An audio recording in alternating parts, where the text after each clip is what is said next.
本周二，美国总统拜登接受 CNN 市政厅节目采访。在采访中，拜登就中国处理穆斯林少数民族的问题警告说，中国将会为践踏人权付出代价。美国总统拜登说，美国必须要为人权发声，而中国将会为其践踏人权行为承担后果。拜登星期二在 CNN 主办的一个市民大会电视节目，主要谈到他领导的新政府如何回应武汉病毒大流行，如何振兴美国经济。期间，他被问到上星期与中国领导人习近平通话的情况。拜登在这场由 CNN 转播的电视活动上说，中国将面临后果，而他习近平知道这一点。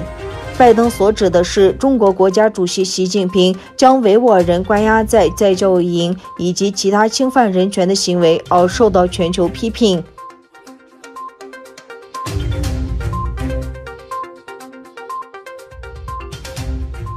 一个多月以来，土耳其维吾尔人继续在中国驻伊斯坦布尔领事馆和驻安卡拉大使馆前举行家人在哪里活动。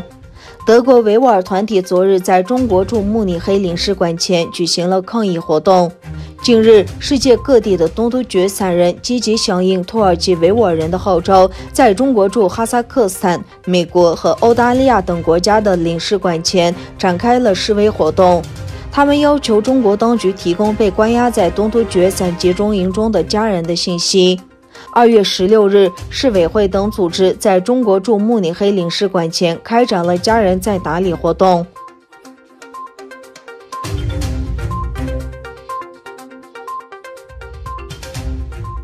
英国总理约翰逊回应了犹太新闻、国会议员和犹太社区有关维吾尔人的一封信。他在信中说，英国政府将把中国对维吾尔人的系统性破坏放在优先地位。去年年底，英国国会议员努斯拉特·加尼、犹太新闻和犹太人协会卡辛致函总理约翰逊，他们得到了英国犹太人理事会等组织和50多名议员的支持。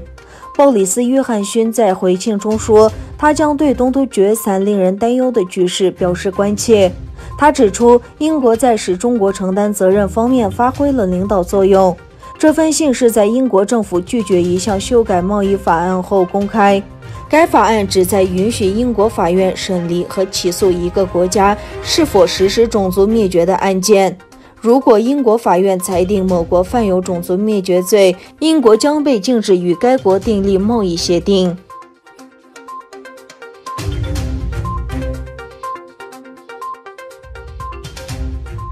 去年，中国首次超越美国成为欧盟最重要贸易伙伴。在此背景下，与前欧盟成员国英国的贸易额亦大幅下跌。欧盟去年对美出口下降 8.2% 至3530亿欧元，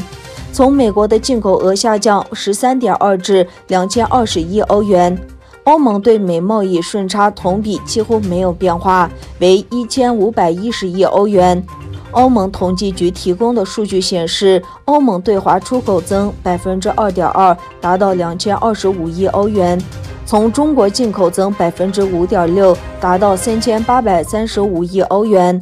欧盟国家对抗疫物资、电子产品等需求强劲，刺激了中国相关商品对欧出口。